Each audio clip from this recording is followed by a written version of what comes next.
Our community is hurting today, shaken. Law enforcement officer killed, 2 others in critical condition, others dead, injured.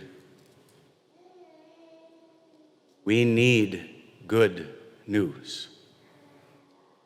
Words of hope, purpose, peace, love. The seeds of which should be sown far, wide, deep into the soil of faith and trust. Because we need it. And those seeds are cast in a gracious gift. Parable of the sower, different types of soil. I've had the real privilege to travel to some different parts of this world, to see agriculture, farmland in India, Ethiopia, Puerto Rico, in the Middle East. Seen the interesting irrigation in the Jordan River Valley. Seen new agricultural techniques way up in the mountains in southern India. Steppe farming in the Ethiopian countryside. One thing that I'm certain, there is no soil like what we have here in the Red River Valley. It is the best.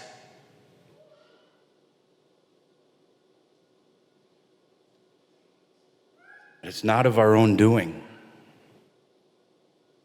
It's not of our own creation. We didn't make this dirt.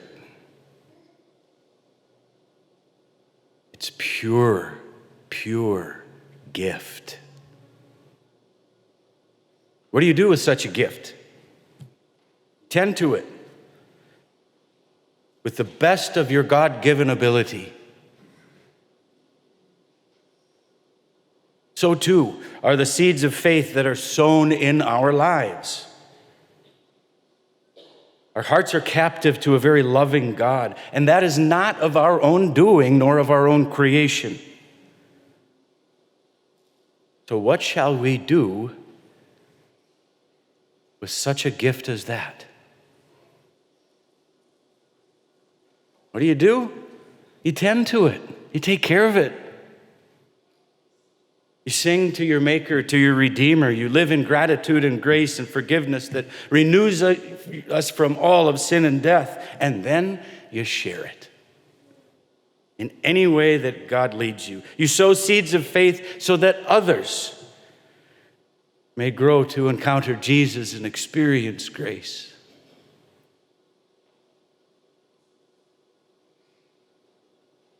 Take care of the gift that's given. Jesus tells this parable, and in very rare occasion, he explains what it means. And we could spend a whole lot of time in debate and wonder of who falls into which category of which type of soil. Who is the good and life-giving soil? And who are the ones that are just dirt bags? We could spend a lot of time trying to figure that out. Reality is, we probably all weave into and out of each type of those soils from time to time in our lives. But what is critical is that we get in touch, be open to the one who creates the soil and casts the seed. For instance, notice how this sower of seeds is indiscriminate. Throws the seed everywhere. Now, a careful farmer, right? You wouldn't cast seed to the four winds and let it go wherever it goes, not caring where it would land. You wouldn't waste precious seed like that, you'd be precise and exact. Yet for some reason, God's infinite wisdom says, nope, it goes everywhere. This seed, this promise, this grace, this love goes everywhere. What will my people do with it? Tend it? Take care of it? Or let the weeds and the elements take over? And it's not always easy to figure that out. I know. That's why we're here. That's why we have a church community. It's where we help each other, encourage each other with what it means to take care of seeds of faith that God so graciously gives and scatters.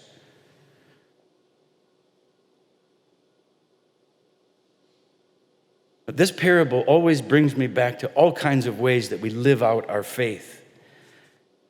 Lately, it's got me thinking deeply about what it means for all different things, but particularly in our financial stewardship. Oh no, it's the middle of the summer and he's going to do a stewardship sermon. Are there donuts out yet? Can we go? But it helps us think through why the church community is important at all. About who we are, about what we do together that truly makes a difference for each other and for the world. And so I thought I would offer you my personal perspective and practice. There are maybe more, but 3 main reasons why my wife and I tithe. First one, I wouldn't ask anyone to do anything that I would not be willing to do myself. Right? We're in this together. Me included, all of us. And together we are needed for the sake of each other and for the sake of God's world. Number 2, we're regular givers because we believe in what we're doing and who we are together in this community of faith that we carry out, tending and taking care of the seeds of faith that God so graciously gives. Now, here's an example of why it's important. I took a look at all of our children, youth, and family ministries and all of our educational ministries. It costs us annually over $310,000 to carry out those ministries. Now, that doesn't include what it costs to keep the building open and cool in the summer and warm in the winter and all those kinds of things. Doesn't consider those costs.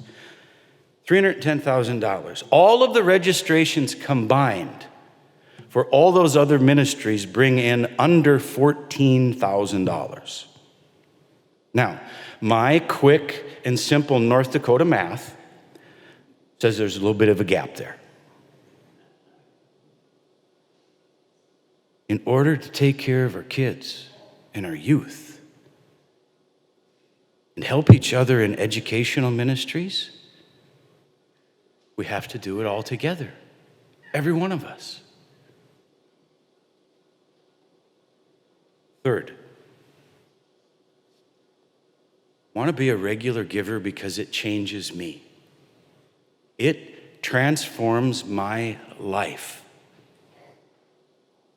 Every time you make a gift, it's a reminder of who is the creator of the soil. I didn't create it. Who's the sower of the seed? I didn't make that seed. I can only tend to what God scatters.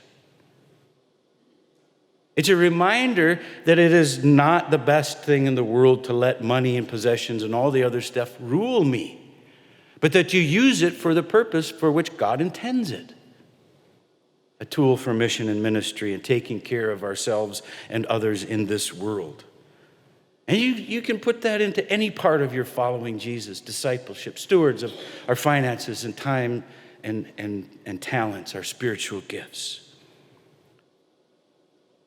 Because when we use them, God does something holy in our hearts and in our souls.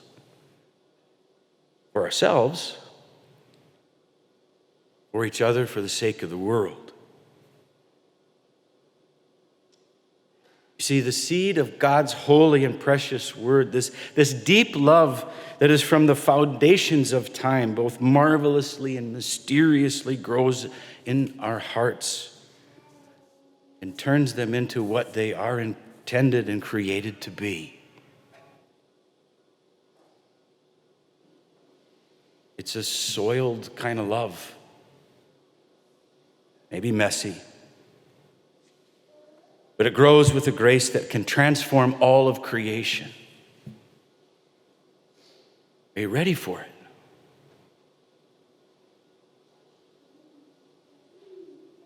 See that? Because that love changes everything. Our community needs it today, now. It's unsettling when there's violence in our midst, when a law enforcement officer dies and others are injured along the way. Maybe unsettling is an understatement. But that's all the more reason that the church has a role in this world to share the story of Jesus' love for all people without exception, everyone. Now, I think that all of us here this morning, we understand that. I'm preaching to the choir, by the way. Thank you for the gift of music this morning. I know I'm preaching to the choir. And it's also true that in this post-pandemic world, a great deal of the world looks at the church with the perspective of, Then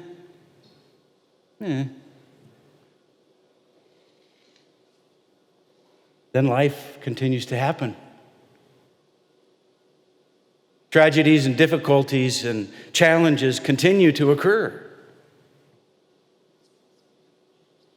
And it's the church's job to carry and deliver something that's not of our own creation, but it's a gift to be shared. It's love. With all that goes on, only the love of God can transform this world in our lives. Things like hate or anger or resentment or revenge are incapable of changing the world. Only love.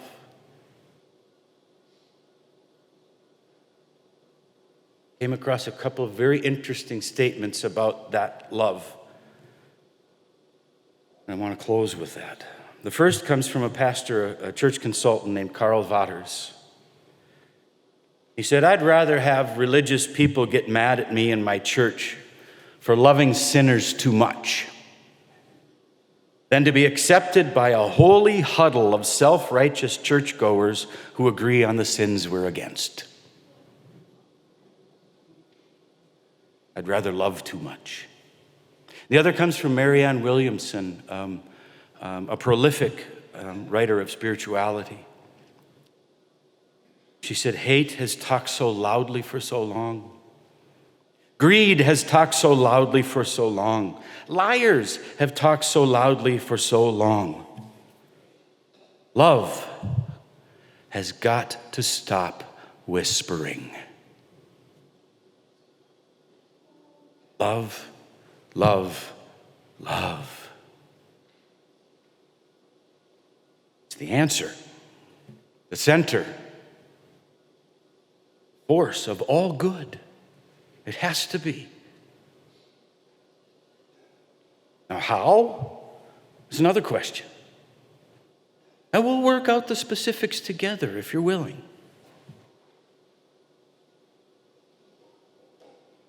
It's love. See, the creator of the soil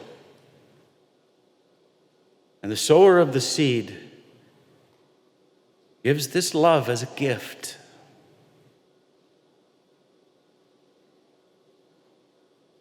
May it grow richly and beautifully in your soul. Amen.